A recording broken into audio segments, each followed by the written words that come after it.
Hello and welcome back to my channel. We're here studying the lessons of A Course in Miracles, and today we are on lesson number 183. I call upon God's name and my own.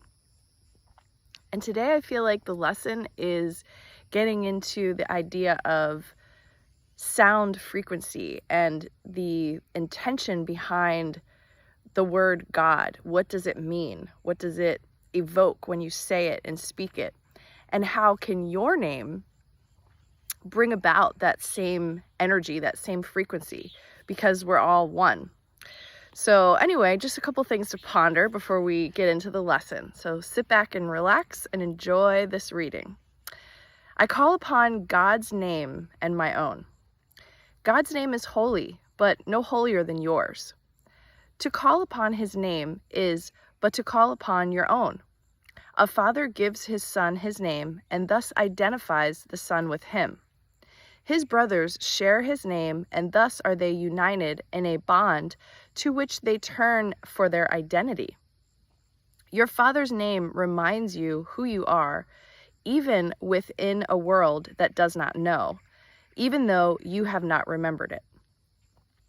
So there's also that idea of belongingness, and you're a part of a sacred circle too. It's like, come back in, don't stray too far.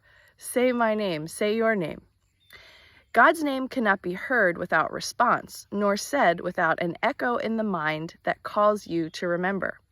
Say his name and you invite the angels to surround the ground on which you stand, and sing to you as they spread out their wings to keep you safe, and shelter you from every worldly thought that would intrude upon your holiness. Repeat God's name, and all the world responds by laying down illusions.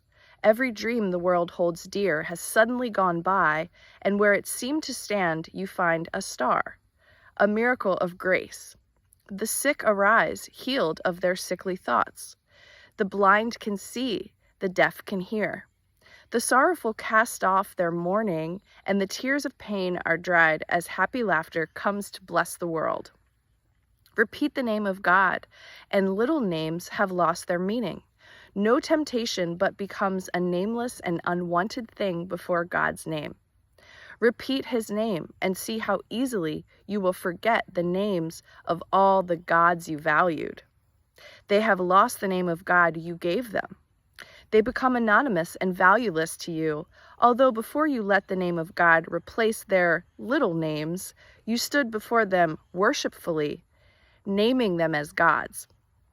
And I think another way of understanding that paragraph is like all the idols that you worshipped, all the things that you were seeking pleasure in or satisfaction or validation from, realizing at some point, or maybe you're not there yet, but eventually you'll realize that's not going to get you the peace that you want and the true, that sense of like relaxation, and you're finally getting it in this lifetime. Like there is no mountain that you can climb that's going to give you that same satisfaction of awakening and oneness with God.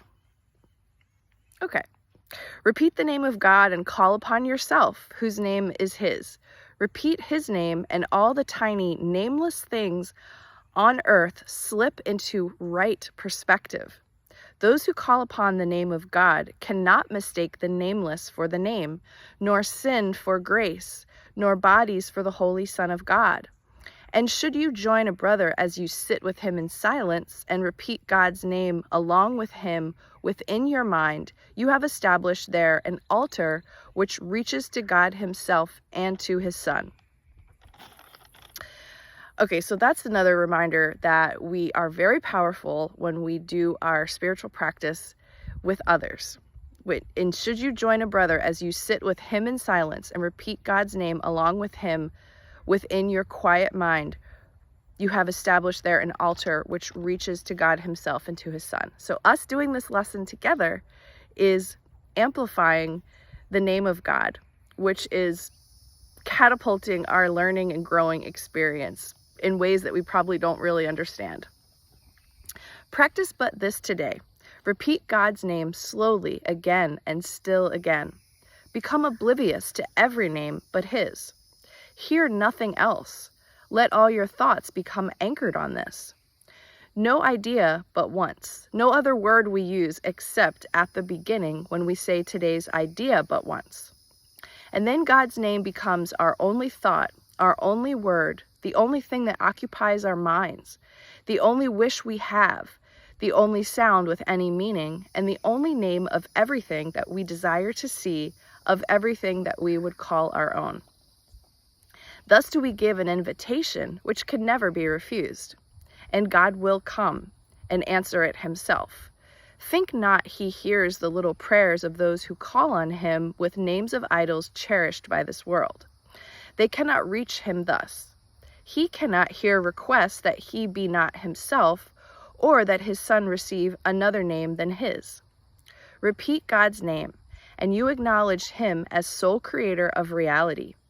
And you acknowledge also that his son is part of him, creating in his name. Sit silently and let his name become the all-encompassing idea that holds your mind completely. Let all thoughts be still except this one. And to all other thoughts respond with this, and see God's name replace the 1,000 little names you gave your thoughts, not realizing that there is one name for all there is and all that there will be. Kind of helps us simplify our lives, doesn't it? Today you can achieve a state in which you will experience the gift of grace. You can escape all bondage of the world and give the world the same release you found. You can remember what the world forgot and offer it your own remembering. You can accept today the part you play in its salvation and your own as well. And both can be accomplished perfectly. Turn to the name of God for your release, and it is given you. No prayer but this is necessary, for it holds them all within it. Words are insignificant, and all requests unneeded when God's Son calls on his Father's name. His Father's thoughts become his own. He makes his claim to all his Father gave, is giving still, and will forever give. He calls on him to let all things be thought he made be nameless now, and in their place, the holy name of God becomes his judgment of their worthlessness. All little things are silent. Little sounds are soundless now. The little things of earth have disappeared. The universe consists of nothing but the Son of God who calls upon his Father, and his Father's voice gives answer in his Father's holy name. In this eternal, still relationship, in which communication far transcends all words and yet exceeds in depth and height whatever words could possibly convey, is peace eternal. In our Father's name, we would experience this peace today, and in his name it shall be given us. Well, there you have it, everyone. I'm sweating on my book here a little. I call upon God's name and on my own. So today's practice could just simply be closing your eyes and saying inside of your mind or out loud, God, God, God. Very doable, even with a busy schedule. So enjoy. I hope that the lessons here are building within you a desire to keep exploring and keep expanding your consciousness. This one especially is helpful with simplifying your life. What are all the things that you're striving for and working really hard for and wishing and pushing for? Are they serving you? Is it serving you? Is it worth it? Maybe that's a good thing to ask. All right, have a great day, everyone. I love you so much. Thanks for being here, and I'll see you back again on the next video.